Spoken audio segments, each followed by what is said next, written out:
Hello musicians, Bucky Turtle here. I'm doing a video tutorial today on VCV Rack.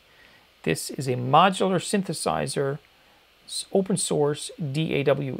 It's a great platform to load in modular synthesizers that developers develop all around the world for us to use to make our music. It's a fantastic platform.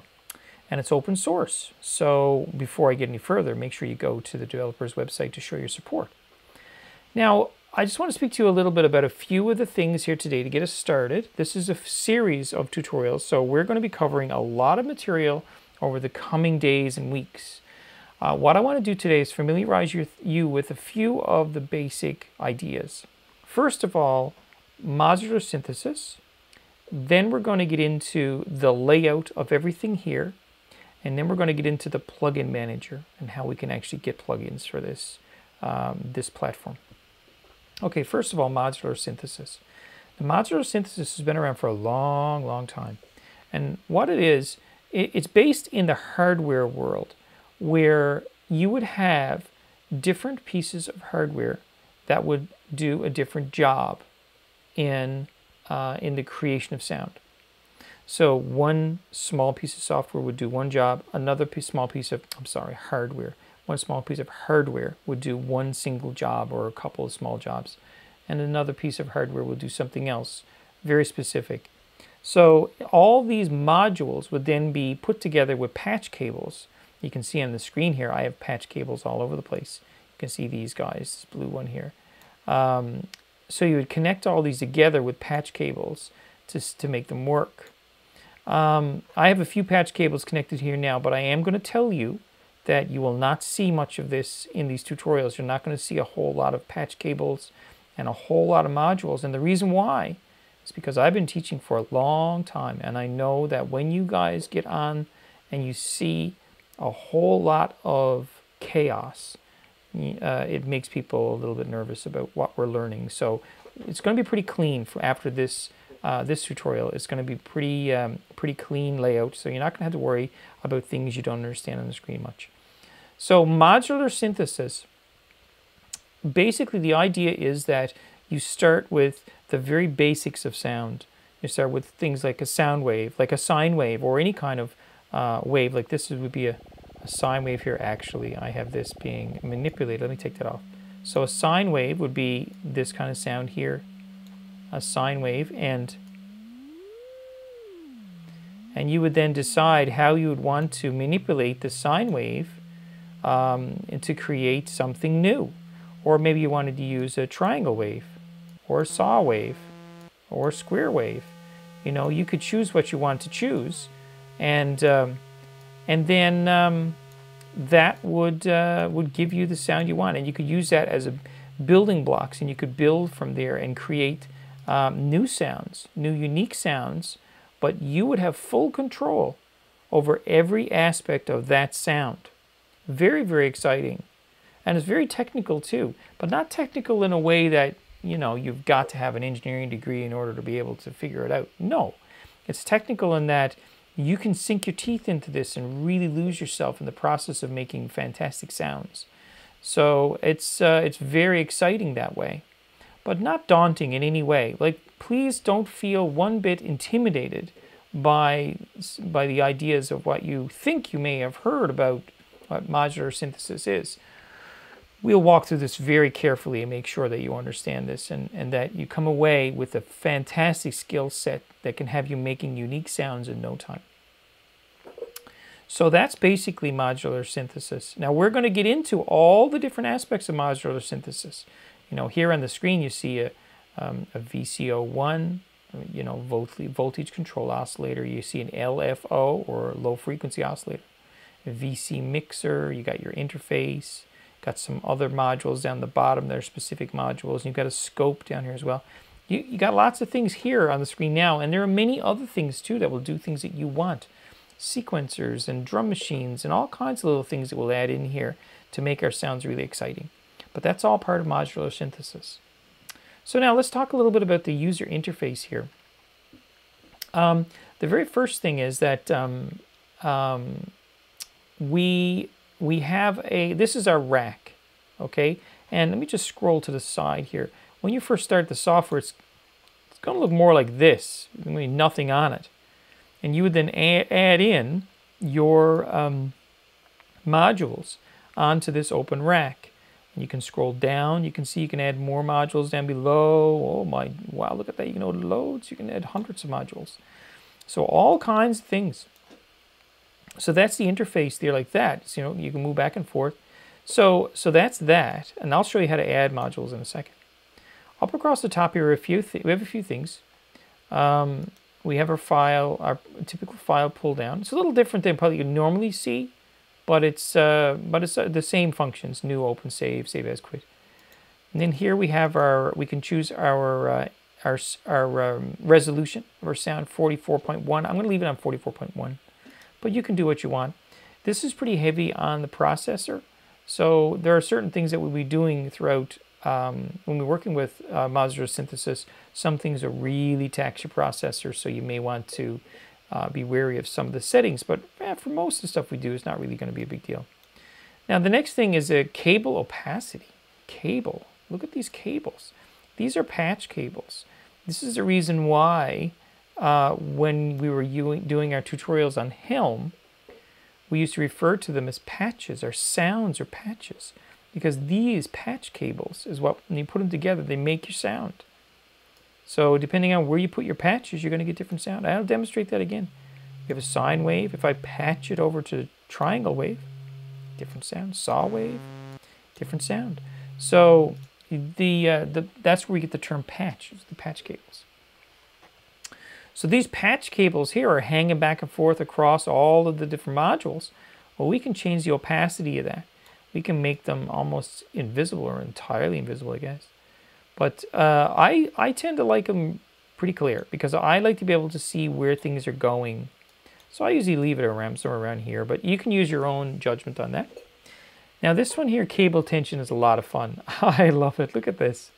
Look at this. So cable tension is just that. How tight are the cables? Now, if you look at some pictures of modular synthesizers like Euroracks and Moog setups, old Moog setups and stuff. And by the way, in the studio where I went to school many moons ago, we had a big Moog synthesizer, and the patch cables were everywhere. So you can change the tension of these. I tend to like them fairly tense because then it shows me what's connected to what. I don't have to trace it along. Like if I do this, it might look pretty cool, but the thing is, it's hard to see what's connected to what. I tend to leave them pretty tight. So sometimes, depending on how complicated things get, I might leave them completely tight. So, but you can use your own judgment. Zoom. Now, we can zoom in and out quite a bit. If I zoom out, look at this, we can zoom way out. Okay, if you have a lot of components here that you want to be able to see, you may want to zoom out a lot. You can scroll bars in the bottom as well. And you can zoom in too. Now this is something, I'm going over this because this is not really something you see a whole lot in applications. This kind of layout where you got a big, massive screen that scrolls way off left and right and way off down and up. So that's the reason I'm going over this. So that's that. Now the next thing I want to show you is about how you actually add modules. You see I have a lot of modules here, but if I want to add something over in this area or over maybe up here in this area, I just right click. Okay, I right click. So right click my mouse, and this gives me some of the manufacturers of the modules I have. Now Core is one that we're going to be going to a lot, and these have some basic utilities that we're going to want to be using. I'm going to talk to you about some of these other ones as we go into other tutorials. I'll probably end up doing a lot of tutorials on a lot of these ones because some of these are really cool. They do some really cool stuff. So we'll talk about these a little later. But let me just show you how to get some basic stuff up here. Like let's say if you wanted to bring up a mixer, say for example. There are ones to choose from. Different manufacturers will have different mixers. But if we go to Fundamental, Fundamental is where you find a lot of basic, simple things. You can get VC Mixer. There you go. It's a VC Mixer. And you can scroll it, you can move it around on the rack wherever you want it to be. So VC Mixer. That's how you do it. And if you want to delete, you can right click and go delete. Or you can just select it. Like I clicked it with my left click and I hit delete key and it goes away. Nothing to it, piece of cake. And you know what? That's basically all the UI. That's basically it. There's not much else to it. This is meant to focus on the modules and not so much on the layout. Oh, one thing I will add though. I want to try to keep things nice and clean and tidy. So I would encourage you to do that. Be very tidy with stuff. So under core, you'll find there are blanks. You see, this is a blank. Blank is just a panel, just a blank panel. And sometimes it may be useful to use that between some of these modules, just to keep things organized. You know, keep a bit of space between some of the modules. Because if you don't, then, like if I do this, and I cram that one over there, and I get rid of this one, this blank, and I cram this guy over here. Before you know it, it's just, oh, it's all these buttons and knobs. There's no space to think. So you kind of want to give yourself a little breathing room. So give yourself some space, put some blanks in like this one right here. The other thing too is we also have the ability, you can see here is a notepad. I like that a lot. Notes, you can add it there. It's in core. So I'll show you again. If I go I right click. I go to core under manufacturers and then I just go to notes. There's my blanks, notes, and that'll give me a notepad. And then I can just type into it. You know, it's really good because you can keep some notes for yourself. It's really good because you might want to keep track of some settings and keep track of this and that. And what you may end up finding is, especially during your learning process, is if you're working with an LFO, you may want to move this so that you have like a notepad right here. So you can keep track on some of the LFO settings and things like that. And if you're doing like a big mix, a big piece of music where maybe you have a lot of different things going on, you may want to keep some notes on that too. So it's a good idea to have a notepad out all the time. I like it a lot. I have one out all the time. So there you go. Now, next thing, plugin manager. Now, how do you get plugins? Now, all of these guys here, we're referring to these as plugins. Okay, all these modules. And you can see when I right click, you can see I have quite a few modules here. This is only the beginning. There are a lot more than this. I just have a few here because I don't want to overwhelm you with a whole load of modules here. But there are a lot of modules. Now, let me just show you how you do that. The first thing is you would need to set up an account before you actually get this software. In order to download it, you need to set up an account. So I'm going to assume that you have set up an account and you have logged in when you started the software, install the software. So now I'm gonna click Manage Plugins right here. And when I click that, it's going to take me to the Rack website. Now you'll see here, look, this is an old-fashioned job. Well, not old-fashioned, sorry. This is a hardware, not old-fashioned at all. This looks like it's all new. But you look up all these patch cables. Wow. Okay, let's move down a little. You can see here we have modules. Now, if you scroll down, you can see some of the examples of some of these modules that are here. And you can click on them to have a look at the modules. Some of the modules you're going to find they cost money, or I'm going to say modules, plugins. Some cost money and some are free. So like was a Pulse Matrix, this one is 30 bucks. And this one here, Eurorack, this is free. This is Audible Instruments. Yeah, and there are more here as well, and you can see what's what. But what I want to do is I want to go into Plugin Manager up here at the top, because this here is just the main front page of the site. I'm going to go to Plugin Manager. This is going to give us a list of all of the plugins or modules that we can get. Now, look at this. There's a lot there. There are a lot of plugins. So and I'm sure there are more being made all the time. Some of these cost money and some of these are free. Many of these are private individuals. Some of these are open source. Well, most of these are open source. You can see some of them aren't. But most of these are open source and they're free to use. Some of them ask for a donation.